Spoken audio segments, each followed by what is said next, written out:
বেগম জিয়ার এই মৃত্যুর পিছনে ফ্যাসিস্ট যে প্রধানমন্ত্রী ছিলেন শেখ হাসিনা এবং ওনার যে সরকার আছে অবশ্যই তার দায় রয়েছে। ওনাকে একটা প্রহসনমূলক রায়ে ওনাকে জেলখানায় পাঠিয়ে অকথ্য নির্যাতন করা হয়েছে। আজকে বাংলাদেশের জন্য, বাংলাদেশের প্রতিটি মানুষের জন্য গভীর শোকের একটা দিন। আজকে বাংলাদেশের 3 বারের সাবেক প্রধানমন্ত্রী, গণতন্ত্র, সার্বভৌমত্ব এবং বাংলাদেশের মর্যাদা রক্ষায় অতন্দ্র প্রহরী আপসীর নেত্রী বেগম খালেদা জিয়া ভোর 6টার সময় শাহাদাত বরণ করেছেন। ইন্না লিল্লাহি ওয়া ইন্না ইলাইহি রাজিউন।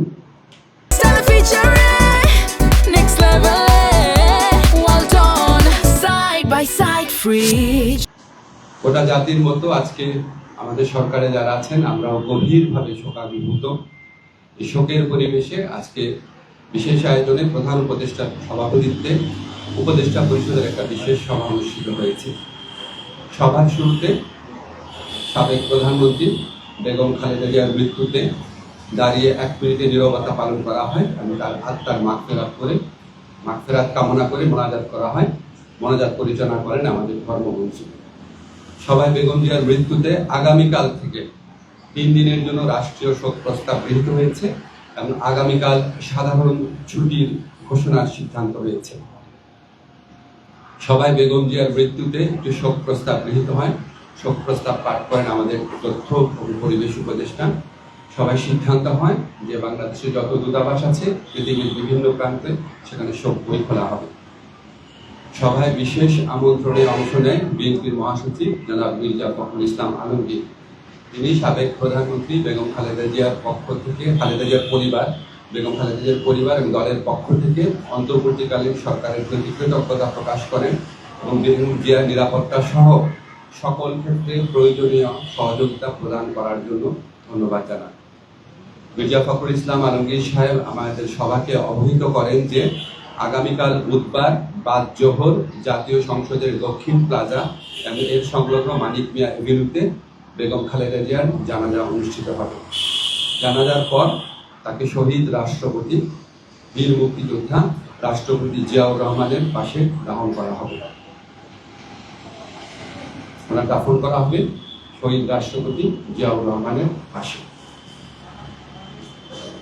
আজকে সবাই বেগম জিয়ার দাফন এবং জানাজা সম্পর্কিত বিষয়ে সরকার সব ধরনের সহযোগিতা প্রদান করবে বলে জানিয়েছেন মাননীয় প্রধান উপদেষ্টা। মাননীয় প্রধান উপদেষ্টা ডক্টর মোহাম্মদ ইউনূস সভায় বেগম জিয়ার বিষয়ে বিভিন্ন স্মৃতিচারণ করেন। একটা কথা বলতেই হচ্ছে যে উনি আমাদেরকে মনে করিয়ে দেন শেষ যখন দেখা হয়েছিল বেগম জিয়া ওনার সাথে একান্তে অনেকক্ষণ কথা বলেছিল। আপনারা জানেন সেনা সদরে যে অনুষ্ঠিত হয়েছিল প্রোগ্রাম, সেখানে উনি অত্যন্ত উৎফুল্ল ছিলেন, সবার সাথে কথা বলেছেন এবং উনি সেগুলি স্মৃতিচারণ করেছেন মাননীয় প্রধান উপদেষ্টা। এবং উনি বারবার বলেছেন যে আজকে এরকম এক জাতির এই বিশেষ মুহূর্তে আমাদের বেগম খালেদা জিয়ার উপস্থিতি অনেক প্রয়োজন ছিল। গোটা জাতি ওনার জন্য দোয়া করেছে, আল্লাহর ইচ্ছা উনি চলে গেছেন। কিন্তু বাংলাদেশের ইতিহাসে, বাংলাদেশের প্রতিটি মানুষের হৃদয়ে, বাংলাদেশের প্রতিটি আত্মমর্যাদাশীল গণতন্ত্রকামী দেশপ্রেমিক মানুষের হৃদয়ে ওনার অবস্থান অক্ষয় অবিনশ্বর হয়ে থাকবে। আমি ব্যক্তিগতভাবে মনে করি বাংলাদেশের ইতিহাসে এত শ্রদ্ধা, এত সম্মান, এত ভালোবাসা নিয়ে এরকম একজন নেত্রী চলে যাওয়া এটা একটা বিশেষ মুহূর্ত এবং আমরা বাংলাদেশের প্রতিটা মানুষ এই শোকে একত্রিত হয়েছি।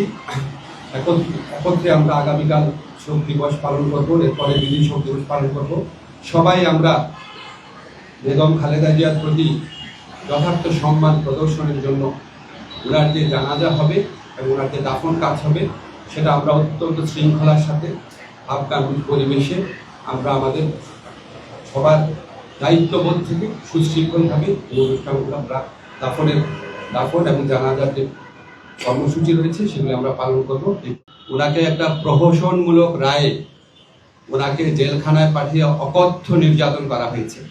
বেগম খালেদা জিয়াকে যেই মামলায় দোষী সাব্যস্ত করা হয়েছে এটা যে প্রহসনের একটা রায় ছিল, এটা যে একটা সম্পূর্ণ সাজানো রায় ছিল, এটা আমাদের সর্বোচ্চ আদালতের আপিল এবং রিভিউয়ের মধ্যে দিয়ে প্রমাণিত হয়েছে। সর্বোচ্চ আদালত সুপ্রিম কোর্টের আপিলের ডিভিশনের রায়ের মধ্যে বারবার বলা হয়েছে যে বেগম জিয়াকে যেই মামলায় সাজা দেওয়া হয়েছে সেটা সম্পূর্ণ রংলি, উদ্দেশ্য প্রণোদিতভাবে, জিজ্ঞাসা প্রসূতভাবে ওনাকে সাজা দেওয়া হয়েছিল।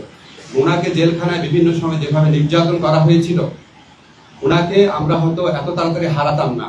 আমি ব্যক্তিগতভাবে মনে করি বেগম জিয়ার এই মৃত্যুর পিছনে ফ্যাসিস্ট যে প্রধানমন্ত্রী ছিলেন শেখ হাসিনা এবং ওনার যে সরকার আছে, অবশ্যই তার দায় রয়েছে।